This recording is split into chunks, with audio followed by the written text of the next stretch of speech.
3 months of meeting him. People seem to think that was kind of impulsive. I was his temp. He was an attorney, he was older, he was Jewish. And I always joke that when I met my in-laws, they turned to me and said, Mazel Tov, which is Hebrew for gold-digging slut. But actually, everybody told us we were very impulsive, but I thought it was kind of a cool thing. You know, I was right out of acting school at UCLA. He was this attorney who'd been a former hippie, and I thought, well, this is going to be kind of cool because, you know, he's going to appreciate my bohemian side, and then he's going to give me some grounding. So I thought this was going to be awesome. I'm wildly romantic, and I thought everything was going to work out just fine until I met my in-laws, Bala and Vladek, straight off the boat from Poland. And, well, according to them, there were two types of women. Pretty women and hard workers.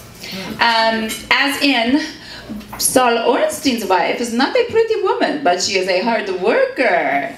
She does the books for his business. She paints the apartment, and she comes home to bake the babka cake. You know?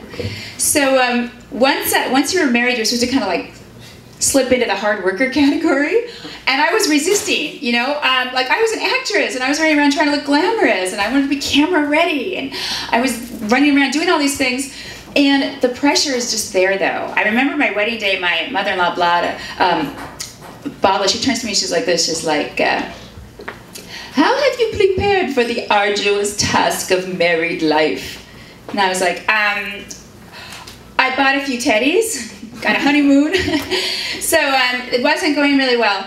And the pressure was steady, even to the point that there were these events, these Jewish events I didn't understand, these celebrations I'd never heard of that I was expected to be there every week.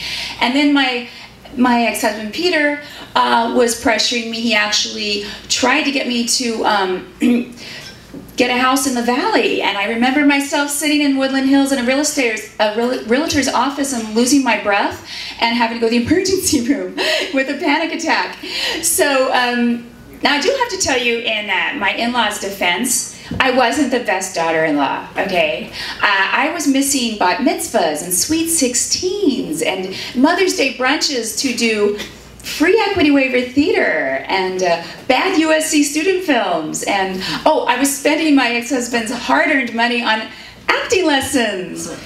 So now Peter, I have to remind you, he was an ex-hippie, but not quite really the ex-hippie I thought he was. He was actually pressuring me too to be more of a traditional wife, and he would do it in a really gentle way, kind of like cajole me. He'd say these little things to me like, I thought I had a wife! Little things. Gentle, cajoling.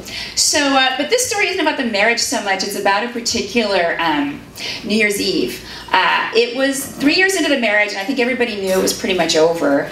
I remember Peter was working late, and I was kind of angry because I wanted to go to this Hollywood party, like in Torrance or something. And I just remember we decided to compromise, and we were going to meet at Bala and Vladek's duplex in Beverly Hills adjacent.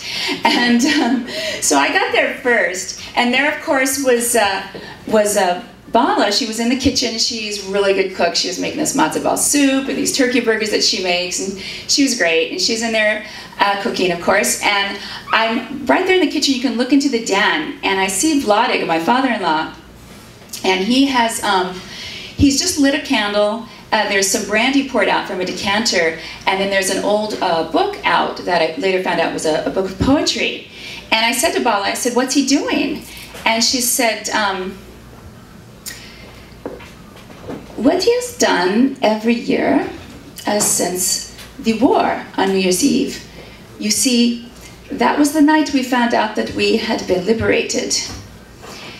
It was a dark room that we had been keeping dark, and there were rats running through it. But there was such a spirit, such an excitement in the air, because we knew the war had come to an end. We were just children in love, but Vladek, he lit the candle, and he poured out the brandy, and then he pulled out his best book of poetry, and he said, "We must celebrate, Bala, there is hope." And I will tell you something about him. He was never the hard worker. it was always me, the luggage business, the real estate. It was all my hard work. But it was worth it. When I saw that man, I said, "Mein Gott, I love him. I must marry him." And he has always been good company. And I will tell you now what I told you on your wedding day. Thank you for being my daughter. Oh my God.